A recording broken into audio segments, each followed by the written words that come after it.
नमस्कार और स्वागत है। आज हम एक बहुत ही दिलचस्प रहस्य को सुलझाने वाले हैं। ये कहानी है परमाणु की संरचना की। अब इसे कहानी इसलिए कह रहा हूँ क्योंकि ये किसी जासूसी कहानी से कम नहीं है।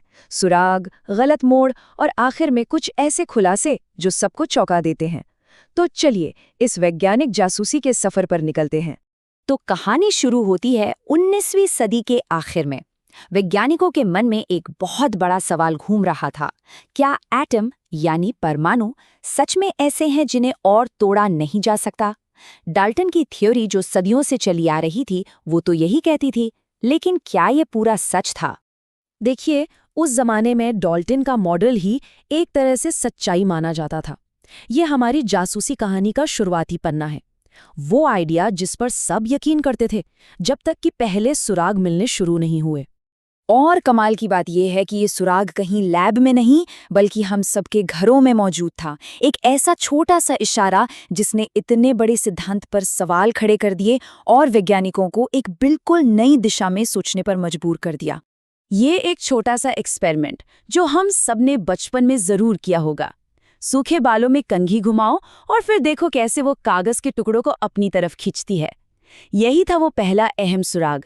सोचिए, अगर परमाणु पूरी तरह से न्यूट्रल हैं, तो ये चार्ज आखिर आ कहां से रहा है?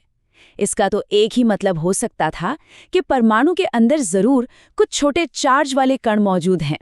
तो बस इसी सुराग के पीछे लग गए वैज्ञानिक, और यहाँ से हमारी कहानी का अगला अध्याय शुरू होता है, जहाँ परमाणु के अंदरूनी दुनिया की परतें एक एक कर खुलने वाली थीं।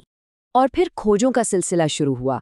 1886 में ई गोल्डस्टीन को गैस डिस्चार्ज ट्यूब में पॉजिटिव चार्ज वाली किरणों के संकेत मिले, और उसके कुछ ही साल बाद लगभग 1900 में जे थॉम्सन ने नेगेटिव चार्ज वाले इलेक्ट्रॉन की पक्की पहचान कर ली। तो अब हमारे पास दो मुख्य किरदार थे, प्रोटॉन और इलेक्ट्रॉन, और ये दोनों एक दूसरे से बिल्कुल अलग थे। एक पॉजिटिव चार्ज वाला तो दूसरा नेगेटिव। एक का वजन बहुत ज्यादा तो दूसरे का लगभग ना के बराबर। और एक और मजेदार बात, इलेक्ट्रॉनों को एटम से निकालना आसान था, पर प्रोटॉन वो जैसे अंदर कहीं गहरे छिपे हुए थे। अच्छा, कण तो मिल गए, पर अब सबसे बड़ा सवाल ये था कि ये परमाणु के अंदर जमे हुए कैसे हैं? इनका अरेंजमेंट कैसा है? इस पहेली को सुलझाने की पहली कोशिश की जे थॉम्सन ने। ये हैं जे थॉम्सन। इन्होंने न सिर्फ इलेक्ट्रॉन को खोजा, बल्कि इन नई जानकारियों को मिलाकर परमाणु का पहला मॉडल भी दुनिया के सामने रखा। थॉम्सन ने अपने मॉडल को समझाने के लिए एक बड़ी मजेदार तुलना की। उन्होंने कहा कि परमाणु एक तरबूज की तरह है।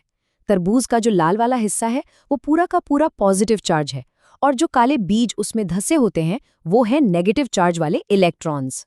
तो थॉम्सन के मॉडल की सबसे बड़ी कामयाबी ये थी कि इसने ये बात बहुत अच्छे से समझा दी कि परमाणु न्यूट्रल क्यों होते हैं। मतलब जितना पॉजिटिव चार्ज है उतना ही नेगेटिव चार्ज है, इसलिए सब कुछ बैलेंस्ड है। उस जमाने के हिसाब से ये एक बहुत ही लॉजिकल बात थी।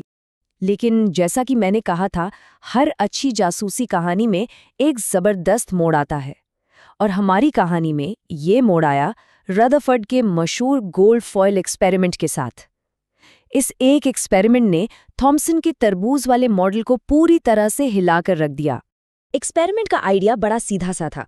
उन्होंने बहुत तेज रफ्तार वाले, भारी और पॉजिटिव चार्ज वाले अल्फा पार्टिकल्स की बौछार सोने की एक बेहद पतली पन्नी पर की। ये पन्नी इतनी पतली थी कि उसकी मोटाई सिर्फ 1000 परमाणुओं के बराबर थी। अब देखिए, उम्मीद क्या थी और हुआ क्या। थॉम्सन के तरबूज मॉडल के हिसाब से तो ये अल्फा पार्टिकल्स उस नरम गूदे को चीरते हुए सीधे निकल जाने चाहिए थे, लेकिन जो हुआ उसने सबको हैरान कर दिया। ज्यादातर तो सीधे निकल गए, पर कुछ पार्टिकल्स ऐसे मुड़े जैसे किसी ठोस चीज से टकराए हों। और सबसे हैरानी की बात, 12,000 में से कोई एक पार्टिकल तो सीधा 180 डिग्री पर वापस आ गया।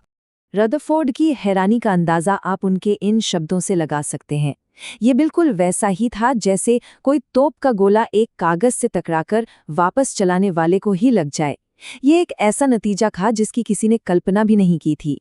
तो सवाल ये था कि इन चौंकाने वाले नतीजों का आखिर मतलब क्या है? रदरफोर्ड ने इन सुरागों को जोड़ा और परमाणु की एक बिल्कुल नई, एक क्रांतिकारी तस्वीर दुनिया के सामने रखी। इसे समझने के लिए एक आसान सा उदाहरण लेते हैं। सोचिए कि कोई बच्चा आंखों पर पट्टी बांधकर एक कंटीले तारों की बाड़ पर पत्थर फेंक रहा है। ज्यादातर पत्थर क्या होंगे? वो बीच की खाली जगह से सीधे निकल जाएंगे। पत्थर सिर्फ तभी मुड़ेंगे जब वो सीधे तार से टकराएंगे। बस रदरफोर्ड ने यही नतीजा निकाला। क्योंकि ज्यादातर अल्फा पार्टिकल्स सीधे निकल गए, इसका मतलब परमाणु का ज्यादातर हिस्सा खाली है।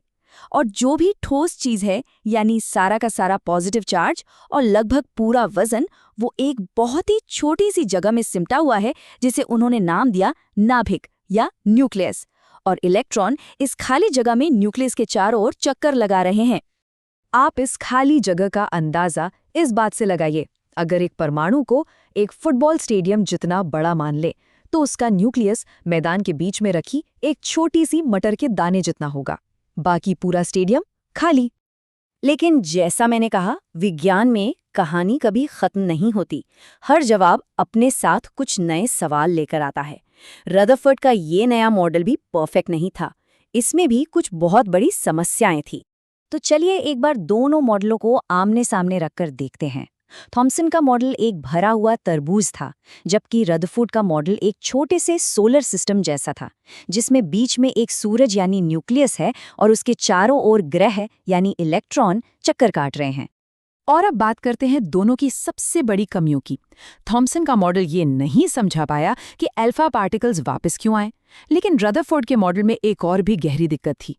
उस समय की फिजिक्स के नियमों के हिसाब से कोई भी चार्ज पार्टिकल जब चक्कर काटता है तो वो एनर्जी छोड़ेगा, उसकी स्पीड कम होगी और वो घूमते घूमते सीधा न्यूक्लियस में जाकर समा जाएगा। मतलब परमाणु तो एक पल में खत्म हो जाना चाहिए।